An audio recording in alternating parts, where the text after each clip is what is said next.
जो बहुत ही जबरदस्त कवाली हो रही है ना, जो कवाली सुनाई जा रही है वो शहजाद संतू सुना रहे हैं। क्या बात है, और ये सही बात है, 100%। यानी कि ना बड़ी दफा मैंने नोट किया है कि हम कवाली सुन रहे होते हैं, सुन तो रहे होते हैं लेकिन सुनी नहीं जा रही होती, बड़ी कमर्शियल समझ नहीं आ रही होती। नहीं, वो ना म्यूजिक इतना चढ़ा दिया जाता है।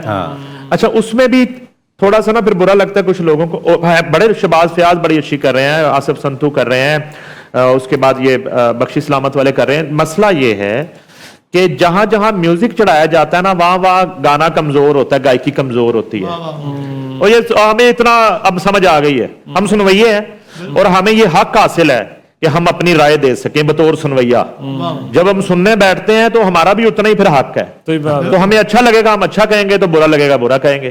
तो बुरा नहीं कह रहे, हम जो है ना एक सेहतमंद तनकीद कर रहे हैं कि उसको बेहतर करें। तो जहां पे म्यूजिक चढ़ाया जाता है तो कवाल हजरात आप ये ना समझे हमें पता नहीं चलता, आपकी कवाली कमजोर है, कवाली को मजबूत करें।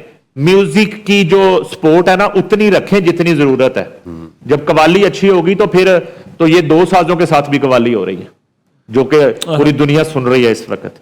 तो ये एक टेक्निकल बात है। और 18 साजों के साथ भी कवाली हो रही है, यकीनन। तो फर्क वोकलिस्ट की आवाज नहीं आनी, फर्क कितना सा। हाँ, वो वोकल को ही तो बचाना है, साजों के साथ को ही तो बचाना है। हाँ, तो जहां वोकल तगड़ा है, जहां गायकी तगड़ी है, वहां साजों की मोहताजी नहीं। ऐसी 100% बात की। आप प्रोडक्शन स्टूडियोज में चले जाएं, जहां पे वोकलिस्ट वीक होगा उसका देख ले, ऑर्केस्ट्रा बना के म्यूजिक बहुत लाउड कर देंगे, वोकल के अपने जो साउंड ट्रैक है वो कम कर देंगे, आवाज उसके अंदर पीछे भर देंगे। आपको वाकया सुनाऊं? सुना दें फिर। परवेज मुशर्रफ सदर पाकिस्तान मियां यूसुफ सलाउद्दीन ने उस वक्त करोड़ों रुपया लिया परवेज मुशर्रफ से कवाली रिवाइव करने के लिए। अच्छा, हाँ, मैं आपको ऑन द रिकॉर्ड बता रहा हूं। ठीक है। पीटीवी पे वो कवाली चलनी थी, मियां सली की हवेली में वो कवाली रिकॉर्ड होनी थी। करोड़ों रुपया दिया परवेज मुशर्रफ ने। ये परवेज मुशर्रफ को ना वो मामू बना लेते थे, ये मिलके सारे ना मियां सली वगैरह, इनको मामू बनाना आता है बड़ा। यानी कि जो भी दौर आएगा मियां सली फिट होगा पीटीवी के साथ। नवाज शरीफ की हुकूमत आएगी तो पीटीवी पे मियां सली का कब्जा है, मुशर्रफ का मार्शल आएगा मियां सली का कब्जा है, इमरान खान का मीनारे पाकिस्तान वाला स्टेज लगा होगा, मियां सली नीचे बता रहा होगा थोड़ा स्टेज उत्ते कर थोड़ा थल्ले कर।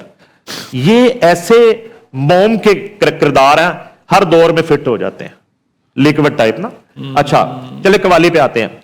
मियां सली ने करोड़ों रुपया लिया परवेज मुशर्रफ से कवाली रिवाइव करनी है मुल्क में। ठीक है।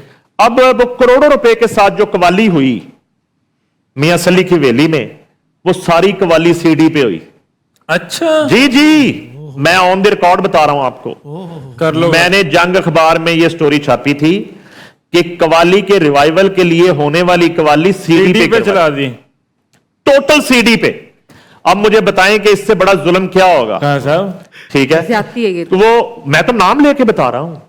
इकबाल थे कौन वैसे? वो मेरे दोस्त हैं कवाल, चलो उनको छोड़ दो, उनका रेट अभी 1.5 करोड़ रुपया।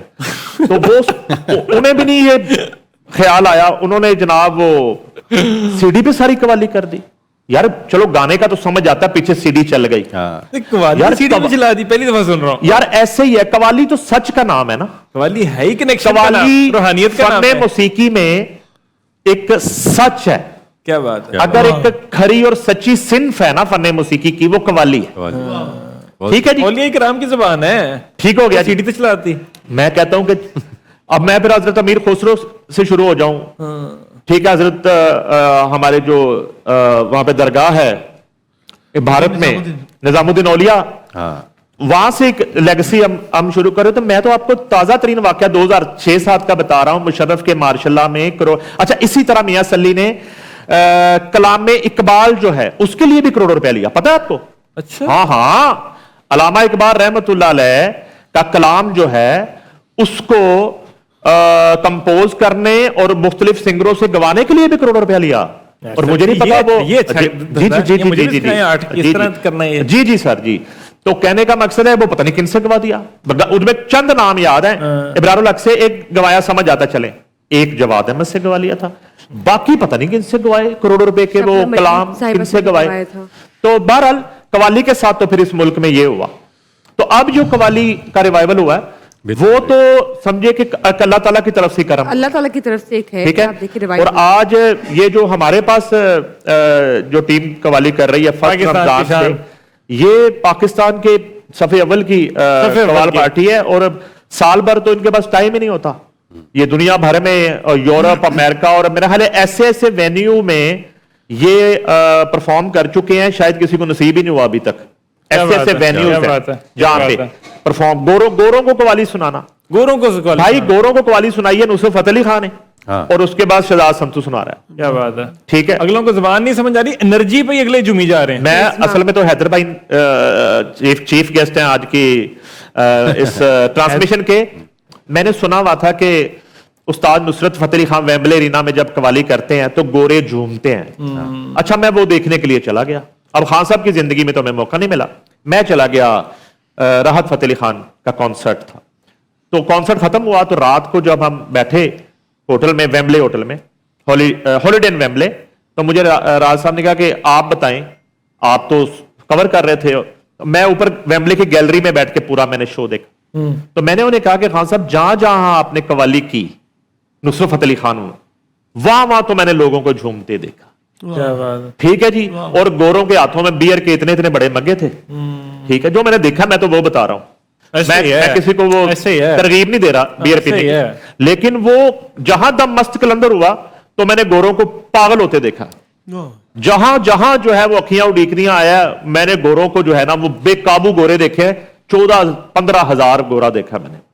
क्या बात है। तो आज जब जाते शहजाद संतू तो हजारों की तादाद में अभी भी साहब वही हिसाब है, अभी भी शर्टें फट जाती हैं, उतर जाती हैं। और ये खान साहब आपके कमाल है माशाल्लाह। लोगों की शर्टें फटती हैं, इनके कपड़े तो माशाल्लाह इतने जबरदस्त हैं। ये तो हर दिन नई ड्रेसिंग करके आते हैं। और भाभी जो हैं, भाभी मिसेस शहजाद संतू, डिजाइनर, उनको जनाब सलाम है। और उनको मैं तो ये कहूंगा कि भाभी, ये इनके साथ साथ आप दूसरे कपड़े भी डिजाइन करना शुरू करें तो आपका नाम शहजाद संतू से ज्यादा हो जाना। ठीक है, जितना अच्छा वो डिजाइन करती हैं। और फिर जो वो छोटी जोड़ी जो संतुओं की, छोटी जोड़ी 4 साल 5 साल वाली वो भी आ रही है। कन्नी वाले जो संतु हैं वो भी तैयार हो रहे हैं, वो भी तैयार हो रहे हैं, वो भी तैयार हो रहे हैं। यानी अगली 2 गधाइयां माशाल्लाह ये संतु 2 से 3 4 5 भाई ये तो लेगेसी चल रहा है। ये चल उसकी एक रीजन है। उसकी रीजन ये है कि ये जो खान साहब लोग हैं ना, इन पे कर्म ये है कि ये हमारी तरह प्रेज नहीं करते कि बच्चे 2 ही अच्छे। इन पे कर्म होता है। ठीक है, इनके काफी बच्चे होते हैं जिनमें कुछ अच्छे निकलते ही आते हैं, अच्छे निकलते जाते हैं। तो इनकी जो लेगेसी है ना वो तो फिर चलती जाती है, चलती जाती है। ऐसे ही हैदर भाई लेगेसी चलती है। क्या कमेंट ऐड करना चाहेंगे इसके अंदर? देखिए, पहली बात तो मैंने कहा कि बड़ा माशाल्लाह सारों ने डिस्क्राइब कर दिया कवाली के हवाले से। आई थिंक इट्स एनर्जी आपको फील होती है। आप go through your body, feel that.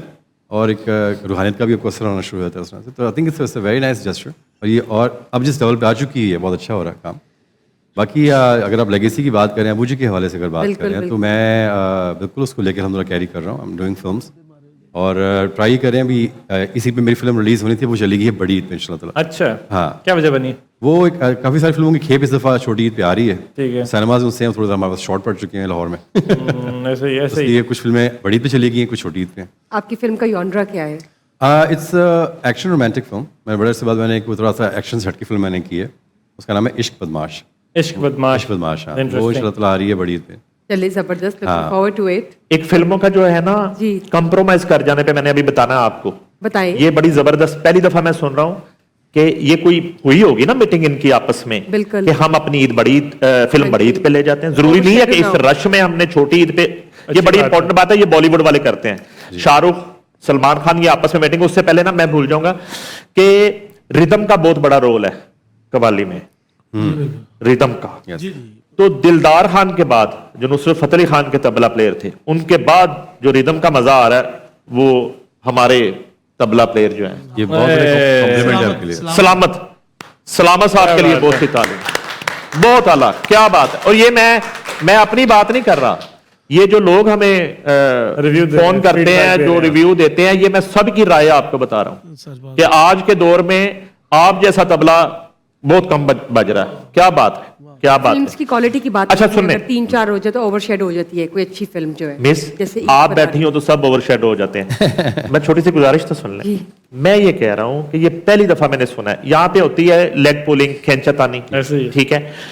Bollywood में मैं देखता हूं खान साहब के अगर 4 फिल्में तैयार है, रेडी हैं, पहले डेवलपिंग प्रिंटिंग होती थी, इन दिनों में ये जो आखिरी दिन चल रहे हैं, और वो क्या वॉइस ओवर तो क्या कहते हैं, हाँ जी, डबिंग डबिंग होती थी, ये वो दिन चल रहे हैं। बिल्कुल ऐसे। अब चूंकि डिजिटल दौर है, डबिंग तो खैर अभी भी होती है, लेकिन अब उसका वो दूसरा डिजिटल प्रोसेस होता है, कलर ग्रेडिंग होती है, ये वो दिन चल रहे हैं, याद है? ऐसे ऐसे इन दिनों की बड़ी अहमियत है इनके घर में।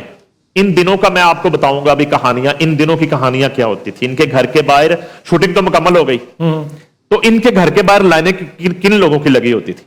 उन लोगों की लगी होती थी जिन्होंने सुल्तान रईस साहब की 50-50% अभी पेमेंटें करनी होती थी। अब रईस साहब ने डबिंग करवानी है, पेमेंटें रहती हैं, ईद पे फिल्म लगनी है, उनके पास पैसे खत्म हो गए हैं, ठीक है जी।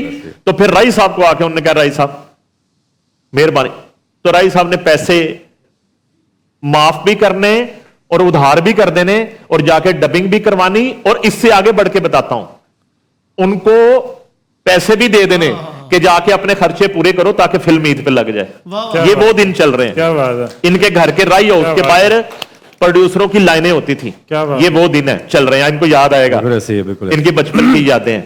अच्छा, उसके बाद यह है कि इंडिया में बड़ी देर से ऐसे मौके के ऊपर वो बैठ के मीटिंग करते हैं कि आपकी फिल्म है, आपकी फिल्म है, आपकी फिल्म है। वो देखते हैं कि दो लगनी चाहिए, 3 लगनी चाहिए, तो ईद पे वो मशवरा करके एक बंदा खुद ही सरेंडर कर देता है कि हैदर सुल्तान कह देता है कि मेरी फिल्म आप बड़ी ईद पे ले जाए, मेरी कोई जिद नहीं है, जाके छोटी ईद का रेवेन्यू जो है ना वो शाहरुख की फिल्म को मिल जाए, ठीक है।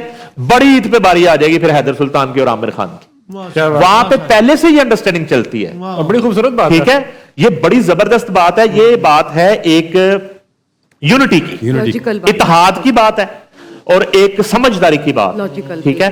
तो अब मुझे अच्छा लगा है कि इन लोगों ने भी फैसला किया है कि अगर छोटी ईद पे फर्ज करें शान की फिल्म आ रही है और कराची से कोई 2 फिल्में आ रही हैं, तो ये बड़ी ईद पे अपनी फिल्म ले जाएं, ठीक है। फिर वो सारे उस फिल्म को सपोर्ट कर रहे हो,